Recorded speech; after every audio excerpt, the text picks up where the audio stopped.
Ever get a hold of a steak, take a bite, and the more you chew it, the bigger it gets in your mouth? Well, I think that's what we've got here. Come along, tell you what's going on.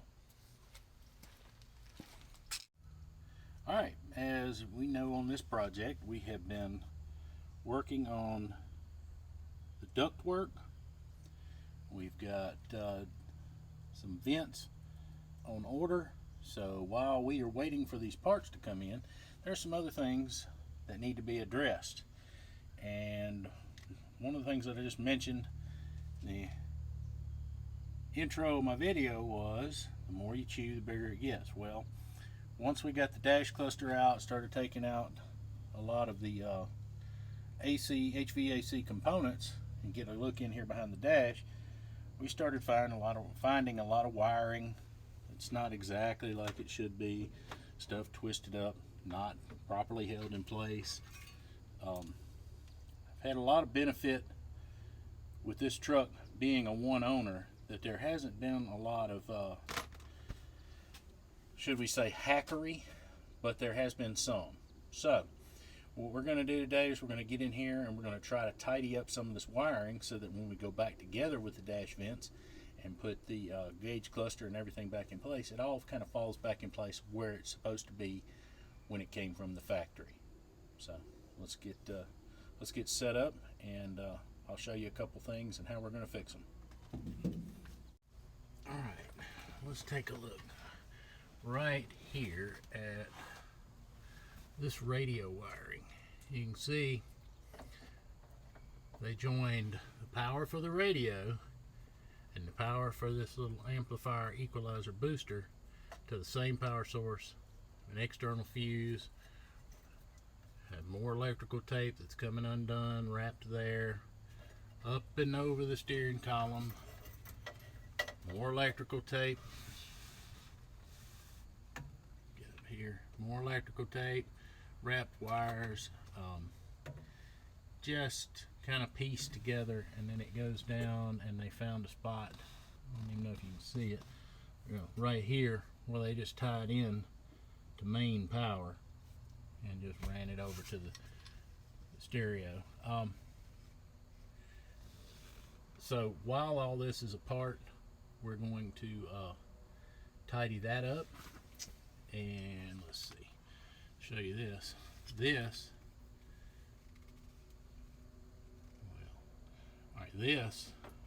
is the factory harness, and it encompasses the gauge cluster. It got the lights circuits in it. I think the turn signal hooks in. Yeah, the turn signal switch hooks in right here. But that is the factory harness, and it was just laying down on top of the cluster, and there's actually a factory location for it to go, so we're going to get that tidied up. So, all right.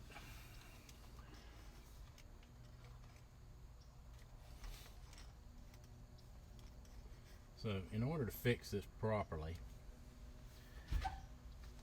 or even close to properly, we're going to get these wires spliced together and not just twisted together. This is a low amp circuit. The butt connectors I have should be just fine for putting it back together.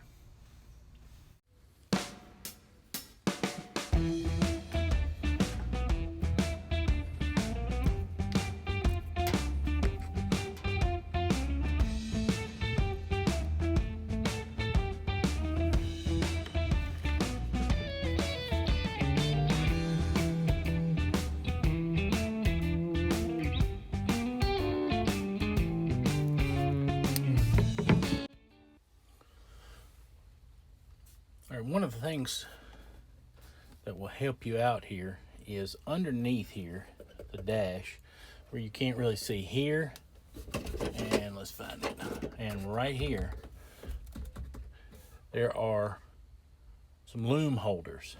And over the years, people have been in here, installed radios, and done other things. They pulled this harness down, so it's just in here flopping around. It's not secured.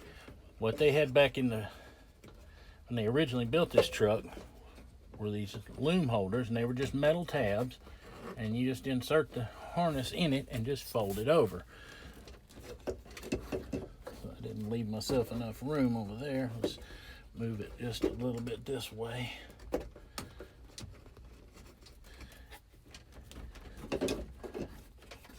There it is.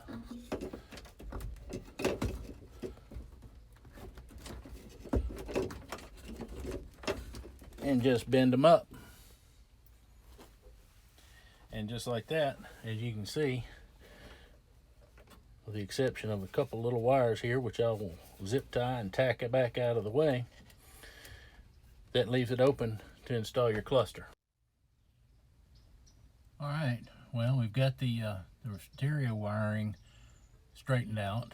As you can see, we have it tacked up so that when you get in the truck, there's nothing dangling or hanging below the dash. And we moved the power wire and fuse holder for the radio right there.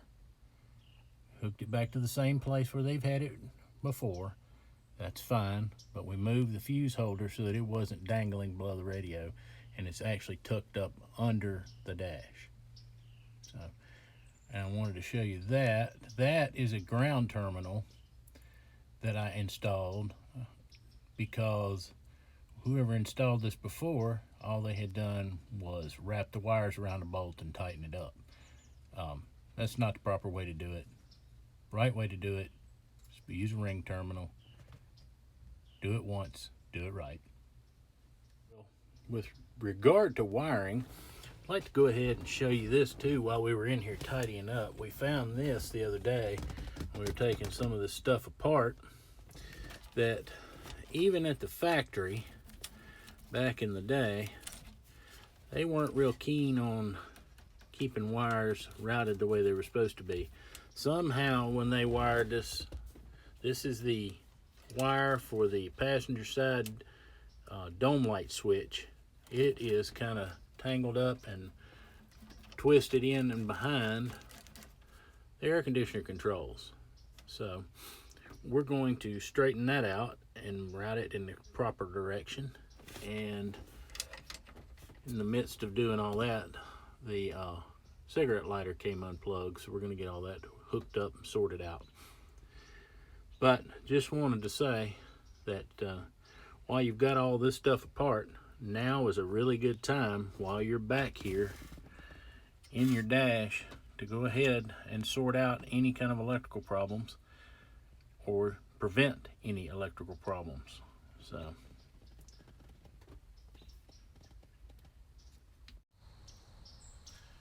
all right, so if you've already got your dash tore apart, go ahead and take a little extra time and get rid of any extraneous wires that don't need to be there.